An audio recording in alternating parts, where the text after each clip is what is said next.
Sean here with all things Chicago Bears for you. And I'm telling you, the Bears just got some massively good news coming into this game with Cleveland.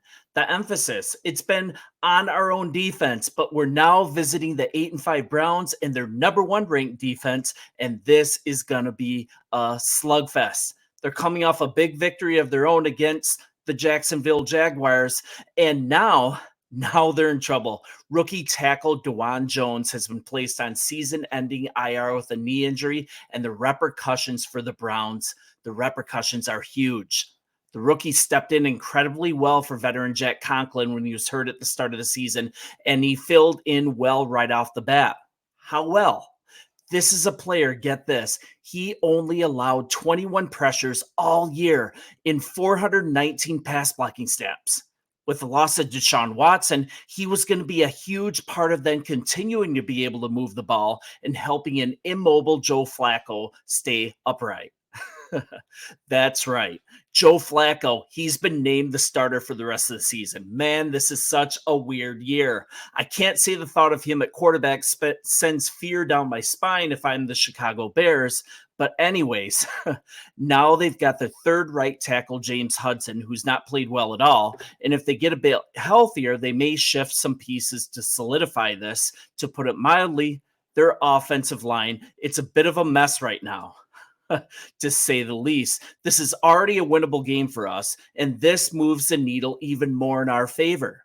Montez Sweat, the rest of the Bears pass defense should be licking their chops coming into this game, and rightfully so. With that being said, we need to take this game incredibly seriously. We need to realize where we're at. We only have a 2-game win streak, and we're finally starting to be relevant here. The Browns, they're a tough out. This is a team that destroyed us last time we played, made our defensive line, made our offensive line, and our coaches look silly. They sacked Justin Fields over and over and over again.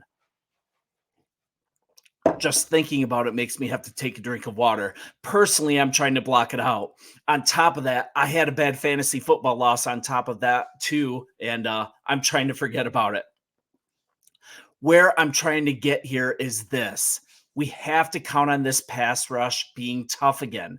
So that's why it's on our own defense to keep it close, right? Jones is now missing from the right side, and Sweat is going to take advantage. His absence is huge, and his backup is severely lacking. He will not be able to handle Sweat. This should be a game that's about turnovers. Whoever blinks first and often will lose. I like what history recently dictates. The Browns have given the ball away 7 times in the last 3 games. That's a great stat. We have 11 takeaways in our last 3. I love that stat even more, don't you? But Cleveland, they've been resilient. They've been scrappy. They've been a tough team. Most teams, with all their injuries, they would have folded and called it a year, but they have every single time they've had an injury, they've regrouped. They hold the top wild card spot in the NFL playoff picture right now as we speak, and we got to be ready for this game.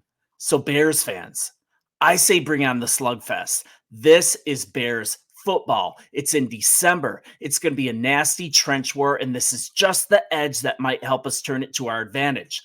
Let me know your take on this game against the Browns coming up. Hit the subscribe button. Let's chop it up, and I will see you soon. Go Bears, bear down.